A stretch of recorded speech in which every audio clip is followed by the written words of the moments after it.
Well, hello everybody. Welcome back to the talk that is Slayered. This is Slayered Talk. Wow. My name is Mark. With me as always is my wife Carol. How are you today, Carol?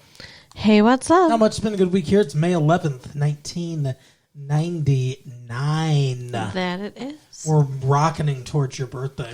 I can't believe we're like almost halfway through the year and I still keep waiting for you to say 98 like almost every time. I don't know what. I'm still writing 98 on my checks sometimes. Yeah, well, It's fucked up. But we're also right in the midst of prom season, and it is prom, a promenade. It is. It is that. Yeah, promenade. Sinatra has a song for every city that he goes to, like L.A. My Lady, New York, Chicago. Chicago. He doesn't have one for Detroit. No, he doesn't. Well, there is a song for Detroit that he used to sing. I don't remember what it is. Something, but I always thought, what did he sing when he went to like the South? I don't know. Swing like Did he ever go to the South? Yes. He sang like square dance, like swing your partner to and fro, swing her now and do-si-do, do that cuckoo square dance thing, promenade that broad around. What the fuck is happening? I'm wondering if Sinatra ever did that. I bet you he didn't. That's a bit. It's very funny. It kills with 60-year-olds. Anyway, so we watched episodes. We only watched one, actually. Yeah, it's called Prom. Yep, the prom episode. Why don't you tell us about Prom? So this episode kind of sucks because it's so fucking sad. It is kind of sad, yeah. It's sad in a way, but like I said, I almost teared up, but it was at a good thing, not a bad thing. So yeah, I think you misunderstood what I was saying. I didn't. I just think this episode is sad. Okay, well you said no. Anyway, go ahead, talk. Okay. Okay. I'm trying to. Jeez. So we start with Buffy in bed with Angel. Yes. Because they're just, like, getting stupider every week. It is weird. And, like, they're snuggled up like they've been asleep, or at least she has. Mm-hmm. And he's just staring at her. Yeah. Really creepily. Like, it's like when you wake up and you see your cat just staring at your face. Yeah, except it was the vampire. Yeah, and she's like, oh my gosh, I've got to go, like, fix my hair and make myself look nice. And he's like, I don't even have mirrors. I don't know what you're talking about. You look perfect. Mm-hmm. And they do. They have this, like, intimacy. Like, she's like, oh, we fell asleep during our nap. After slaying. Yeah. Not after fucking, which is what, of course they want to do. And she's like, oh, let me, open the curtains and see what time it is. Because, it's only been a couple hours and she fries him with the light. Yeah, he's dead. No. But, I mean, that was really stupid. I agree. It was really stupid. Like, why would you assume that you did not sleep all night? I don't know why. I don't have an answer to that question. But, I mean, that's just another... I don't have a funny joke, and I don't have an answer. Shame on you. But that's just, like, another issue. It's like, look, she can go out in the sun. You can't. She can't tell time. That's another issue. And, like... So she's like, ooh, we slept later than I thought. Like, what were they doing? Like, any normal couple, they would have had sex. But they didn't have sex. What do they do? How do they spend all this time together and not have sex? Wow, you've really got sex on the brain. I don't know. They play canasta? I don't know what the fuck they do. I guess. It's weird. We don't see a lot of that time, and I assume we don't see a lot of that time because it would be boring. Yeah, I guess. Here's how to play pinochle. But I mean, Here's an old man. Here's how to play bridge. Right. I mean, they are kind of cute together. Whatever. But we all know it's not going anywhere. Well, apparently, I don't know. We'll get to the sex stuff later. But, so, she goes home to her mom. And then her mom meets up with Angel. She shows up at his house. His tomb or crypt or whatever. This confuses me too because it's the daytime and he opens the door and apparently that's not too much light. Well, I think there was it was like sheltered, I guess. Some kind of shade provided there. Yeah, he's sheltered. I'll tell you that much. But she comes in and sees the torture stuff on Yeah, the wall. the shackles. Did you hanging think from that the was like wall. sex stuff? I mean, wouldn't you? I guess, but like, so they can't have sex, so he chains her up and what, like kisses on her body or something? How is that better? It's just all teasing. Yeah, that's awful. But she gets chained up so she can't touch him or whatever. I don't know. Does her mom know they can't have sex? I don't even know if she understands that. Couldn't he eat her out? Is that okay?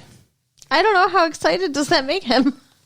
Because as I said to you when we were watching the show, I don't think that he should have an orgasm anywhere near her. Right.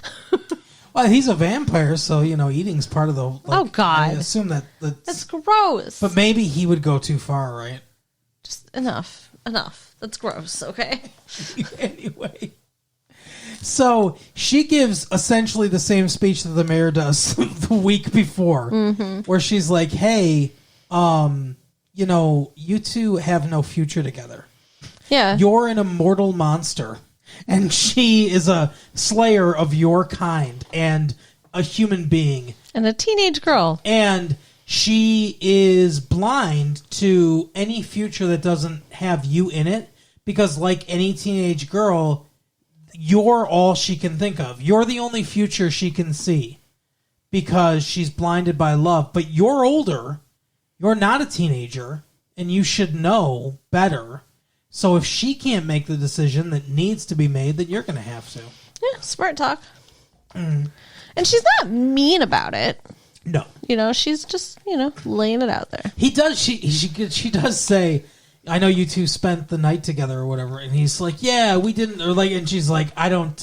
Or she says, the situation that occurred that made me like lose my soul or whatever is not going to happen again, which she knows what that situation is. She's like, yeah, I don't need the details. As she looks at the chains. Yeah. Yeah, that's fucked up. So then he decides. What about just hand stuff? Oh my gosh. So again, we're back to, I don't really think he can have an orgasm around her. But I don't not- think that it's her just for magical her. pussy. It's that she can't make him that happy. No, just for her though. Like, Yeah, I mean, probably. So I don't know. he could take care of her probably. I mean, I guess maybe that's why she's all into him still. Maybe he is taking care of her. I don't know. And he's just tortured, and that's what Right. it's supposed to be for him. So there you go. Yeah, that's his whole, because he killed that whole village or whatever. That's his torture. I can only get you off, but I can't get off. Oh my goodness. Okay. No, I can't remember what I was going to say. No one can. Oh no. Anyway, so he is like, that's in his brain. I might have to break up with this lady. Right. Meanwhile, prom is happening. Promenade. Prom is happening. That brought around. And everyone's looking at dresses and tuxedos. And Cordelia is, working at that dress shop that we saw last week. And she tells everybody, don't shop there because that's where I'm shopping. Mm-hmm. But Xander wanders past. Yeah. And sees her again with this dress, like staring at it, drooling over it, and decides to go in and fuck with her more. Yeah. What's up with that, sir? I mean, like... Are you talking to me or him? Him. I mean, sir. Okay. it's just kind of messed up. Like, let her be. Like, I don't like it. Yeah, I know. It is. He keeps messing with her. And He already cheated on her. Like, leave her alone. Right. It's not like she dumped him. Yeah, Or, I mean, I plus- guess she did, but, he deserved it. Plus, she's got this flirtation with Wesley. Like, it comes out before as they're talking in the library or whatever that Giles is going to chaperone prom and Wesley's going to chaperone with him. Yeah, the two watchers are chaperoning prom because it's more convenient to have them there, I guess. I guess, yeah. And she's like, "Oh, you could look great in a tuxedo, 007." Right. Oh. Oh, God, don't do that. You're going to break the microphone. Oh, my God, he's about to deep throat the mic. Anyway, Xander finds... Well, we hear that she has this dress on layaway. Or does she tell him? She tells him. She's like, "Oh, you've caught me. I'm working here. I have no money. I have nothing." Like, Yeah, he walks in there and this one girl's like, "Hey, is this a friend or a customer?" And he's like, "Neither. I'm just here to fuck with her or whatever." She's like, "Well, you better get back to work because you're on the manager's shit list or whatever." And she's like, "Yeah, I work here." yeah. She says that her dad has been evading his taxes and they've lost everything, including their home. Yeah. So she's like, I can't go to any of the schools I got into. Mm-hmm. And he's like, why do you need to? She has a dress in Leeway. He's like, why do you need the dress? Like, you have all the dresses. She's like, not anymore. Like, what did she have to sell her whole wardrobe to? Did they get repossessed? Like, I don't understand. The government seized all of her dresses and her underwear? Right? She doesn't have a cell phone or a car anymore either. I guess the car was probably a lease. I don't know about the phone. But yeah, so she's completely broke. She's very depressed, and she's about to be homeless. Well, yeah, being pretty and having money were her only personality traits. And that's cut in half. Well, I mean, that's not true, though, because, she's smart and stuff, too. Yeah, she's all right. She got into all those colleges. She did. That she can't go to. Yeah, for her. That's right. And in the meantime, some fucking monster wanders by. Well, we keep seeing this shitty house. Yeah. They flash to it a couple times, and there's a little monster in a cage. It reminds me very much of Oz as a werewolf. Yeah, I can see that. I can see that for sure. Or like a giant ghoulie. Remember the movie Ghoulies? No. I think Leonardo DiCaprio was in that, I think. Or Critters, one of the two. It does not remind me of anything other than Oz. But it jumps through the window of the dress shop and starts, like, attacking people. Jump through my window!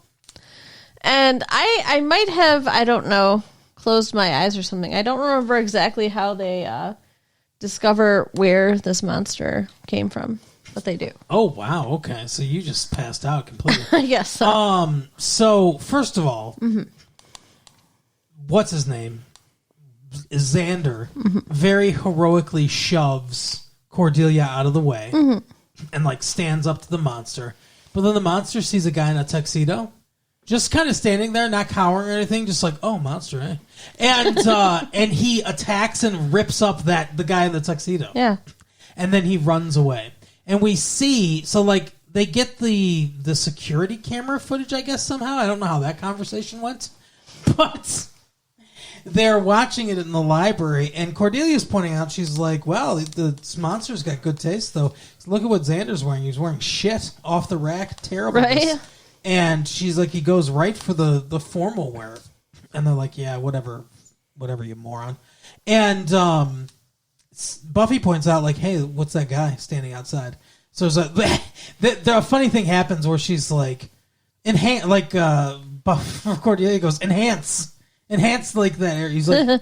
He's like, I can't do that.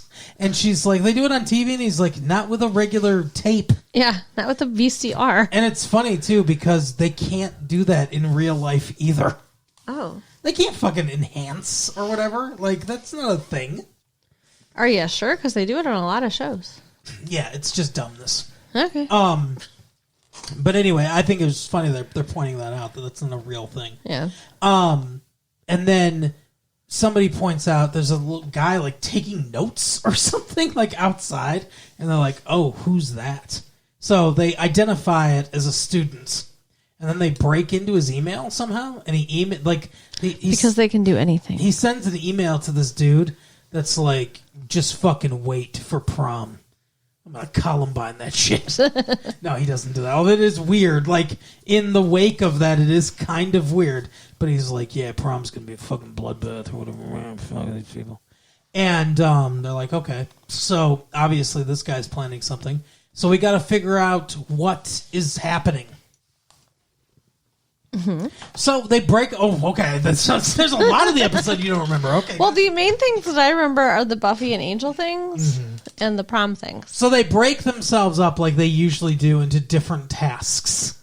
They find out that the animal, Giles points out, it's a devil dog. So it's like a demon kind of dog thing. Like a hellhound? Yeah, hellhound. I think they call it a hellhound, yeah. Where they were, I don't know, bred for some war or something like that thousands of years ago. But they eat brains to live. So I think Willow and Oz go to talk to the other students that this guy emails, the guy that they think's behind it, that he emailed, to see if he has any information. And then Wesley and Cordelia go somewhere, I think, to talk to the shop owner or something like that.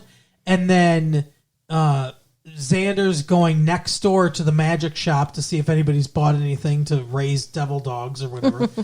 And Buffy's going to the butcher because she's like, hey, do you think, can they eat any kinds of brains? Yeah. And he's like, yeah, I mean, technically. So he goes to the butcher, and we cut to the butcher, and the butcher's like, yeah, this fucking guy orders some cow brains all the time. Like every week. Weird fucking kid. Let me give you all his information. That's completely legal. And then we see Angel getting blood. And I thought to myself, I was like, the owners of this butchering plant must be like, oh, fucking Hellmouth's been the best for us. This is great. We got blood, organs, all this shit. Crazy. Before this happens, though, because this kind of brings into it, as you said, you remember the Angel and Buffy plot. Before this happens, Angel and Buffy have a conversation prior to this. And Angel basically just, spits back out everything he's been hearing from everybody else about how it's not, okay for them to be together. And that he tells her that he is going to leave. Yeah, he's leaving Sunnydale. Because she's like, how can I be with you and not be with you? And he's like, you're not going to have to worry about that because I'm going to be gone. Because I'm fucking going. I'm out of here. Whatever. He's like, if we survive the ascension, then I'm going to leave. I'm going to stay for the ascension. Wait and see before you break her heart? Like, he's like, not going to prom anymore because he doesn't even think prom's important. Right. Like, idiot. And, yeah, and then he's talking about leaving. Like, just fucking wait, man. He completely breaks her heart. He breaks up with her. He breaks up with her. He says, we shouldn't be together. I'm going to leave. We're done. Yeah, I'll stay for the ascension, but after that, I'm gone. And I don't even know why. Oh, that's the mayor. I don't even know why he's staying for the ascension. I guess I do, but it's like, you just know something bad's going to happen after that. Like, yeah. I mean, wouldn't he be like, oh, I should stay for this? Like, there's always something bad going on in Sunnydale. That is true.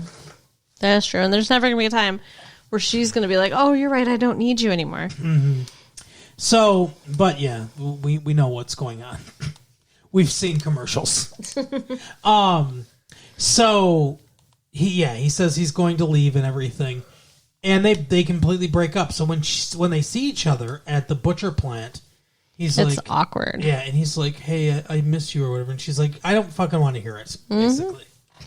Yeah, she's pretty mean to him, but he kind of deserves it. I think it's bullshit that he's just like, I'm not going to go to prom with you. Yeah. He says he cares about her. Like, what the fuck? Yeah, if you care about her, take her to prom. She says to, before they broke up, she's like, you'll blend in at prom. Lots of girls have older boyfriends. Right. Which I don't agree with because, I mean, maybe they do, but, he is old. Yeah.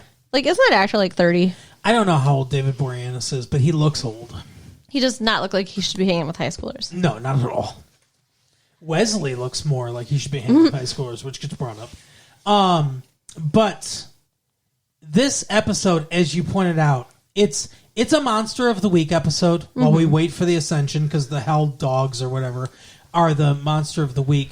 But it's also like that plot, the threat plot, is so minor and handled so easily, and it's such a small part of it because the big thing is Buffy trying to lead a normal life. And all the stuff going on with their interpersonal stuff. That's the big stuff that's going on with the plot this episode. But so she gets the address and everything. And she's like, everyone go to prom. I'll take care of this. Yeah, she's like, I'm going to give you guys one normal night. And they're like, no, we want to help you or whatever. We want to go with you. And she's like, no, go to prom. I'll take care. And then she yells at them basically. Yeah. And she's like, I'm going to take care of this. Yeah, you guys be okay. Giles, Wesley, you go. So she goes to and this is how easily it's dispatched. She goes to the guy. Mm-hmm. The guy hits her over the head with a vase or whatever, and she's like, "Yeah, that's not gonna hurt me." And she wraps him up and everything. She's like, "You're a fucking idiot. Why did you want to do this anyway?" Because I don't even think we mentioned these hellhounds. The reason they go after the tuxedo guy because it was brought up by Cordelia. She's right. They've been trained to go after formal wear. Yeah, like he's showing them constantly all these like prom movies, like Carrie and Prom Night. Like yeah, so he's brainwashed them into wanting to kill anything that has to do with prom. Yeah, and so she asks him, she's like, why'd you even do this? And he's like, I have my reasons. And then we flash to him asking one girl out and her going, no. And that's it. Yeah. It's almost comical. It's like, it's not like he got rejected by every girl. He just asked one girl out and she said no. And he's like, fucking hellhounds. I'm going to kill everybody. Yeah. Weirdo. So she locks him up. But notices there are 3 other cages. And they're empty. Yeah, and he's like, redundancies, so I'm not an idiot or whatever, like you said. Yeah, because she called him an idiot. And so she's got to hunt down 3 hellhounds. In the meantime, Cordelia is all... Oh, okay. Cordelia is all sad because she was not able to pay off her layaway dress in time for prom. Yeah, because she got attacked by a dog. But her coworker's like, well, somebody paid for it. And it was Xander. So she gets to wear her pretty dress to prom. She does look good in it. Yeah. And fucking Wesley empties in his pants. Right? And I brought this up, how creepy this is the whole time. You're like, she's probably 18. It's okay for him to fuck her. This is the best, yeah. Giles says to him, because he's like, I want to set a good example. I don't want to, be bad. And do you think I could dance with her, though? And he's like, for heaven's sake, she's 18 years old. Just get at it already. Yeah. But I still think it's creepy. How old is he supposed to be? I don't know, 35. Just because she's 18, just because she's barely legal now, that's fine. I guess. That's how they treat it. I don't think, I think there's something wrong with Joss Whedon. I don't know. Maybe there is, but apparently Giles is okay with it, which makes it okay. Yeah, I guess so. So they do dance. Yeah. And he rubs his erection on her or whatever. Oh my God. In her green dress. Why you gotta be like that? No, yeah. I mean, it's the stuff you girls don't know. You know we can feel your boobs when we give you a hug, right? Uh-huh. So, Xander gets asked to prom by the wish demon. Yeah, so yeah, that's right. The one from 90210. And she's just like, well, you're like less annoying than all the other boys, so that's why I'm going to ask you to prom. And she's like, I'm trapped in this teenage body and I have all these feelings. Like, I care about prom and I don't know why. And here's the thing. She talks about how, she's like, I have whatever, this form or whatever. Did she possess someone? Maybe. Is that person just gone now? Maybe. I mean, she looks similar to how she looked in her demon form. Or did she just conjure this persona, this human persona? Did she just make this person up out of thin air, but give it all the hormones that a teenager has?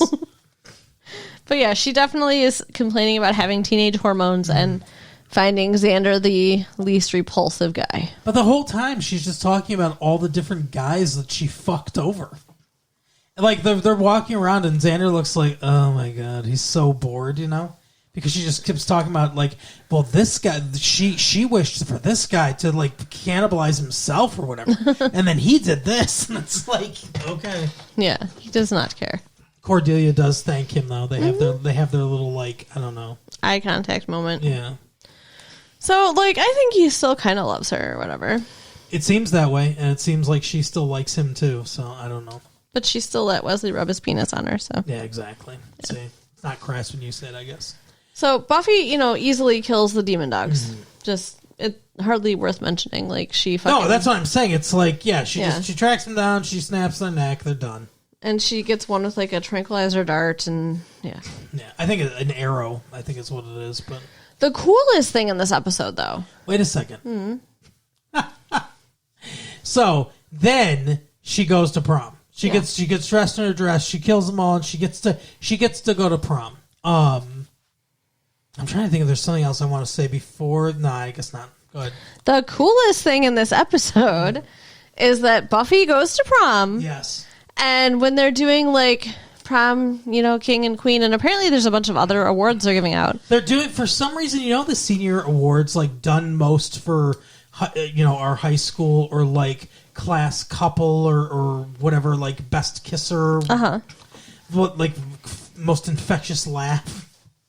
Yeah, they're doing that for some reason at prom. Yeah, and real quick before you get to your thing, they do class clown before this, and Xander's all like he's got his fingers crossed and everything, and they're like, it's this dude, Carrot Top or whatever, and this guy has like a fucking balloon hat that he puts on, and he seems like a fucking goofball, and he's like, yeah, he does like a cartwheel up there or whatever. It's a Jim Carrey-esque performance. And Xander's like, anybody can be a prop class clown. Yeah. So he's sad that he didn't make it. After that, there's one more award, though. They create an award just for Buffy. They're like, first time we're giving this out. You know, you might think that we don't notice you. Yeah. But every time something comes up, you're there saving us and protecting us. And they start listing the different times she saved them. They say that this class has the lowest mortality rates. And then they clap. Just so funny. Such a thing. I guess living on the Hellmouth, you know. This is the thing I almost teared up at. This is? Yes. Oh, okay. I told you misunderstood. You're like, yeah, whatever. But yeah, so they gave her... This was the thing I almost teared up at because it was so nice. Yeah. And she was so touched that she sacrifices all this stuff sometimes. She can't have a normal life. She feels completely unappreciated and stuff like that. And their entire class is like, we're giving you this special award because we see you and we appreciate you. It's the Class Protector Award. And they gave her a sparkly umbrella. I guess because an umbrella protects you, I guess. From the rain. Yeah, that's kind of dumb. I would have given her like a shield. Yeah. And then Angel shows up. Yeah, Angel's like, I guess prom's important. And she's like, he's like, will you dance with me? And she's like, or no. He says, just so you know, this is just for tonight or whatever. And then asks her to dance. And she's like, I know. And they're like all snuggly dancing and crying, and it's sad. And, yeah. She gets her one moment of normalcy, I guess. I guess if you can, count crying because you got broken up with when you're dancing with the dude, Sad erection. Sad erection. What did you think of the episode? I thought it was really good. I liked it. I know that the next episode's going to be graduation. So I guess it's like, I think it's kind of nice that the villain plot or whatever, I guess, the monster of the week isn't that big of an issue because it's kind of like a calm before the big storm that I assume is going to be the end of the season. So. Right. Do you know if there's one or two more episodes? I think it's a two-parter. Okay. I think it's going to be 2 parts. So I'm looking forward to that. Good times. The last season finale was 2 parts, so I think this is going to be 2 parts too. And then we'll be fucking done with the fucking Ascension, thank God. Yeah. Well, yeah. I hope so anyway. I assume they'll defeat the mayor, and then next season, the 4th season, will be some other big bad. Yeah. But yeah, that is this episode for this week. It is. So why don't you tell people where they can ascend?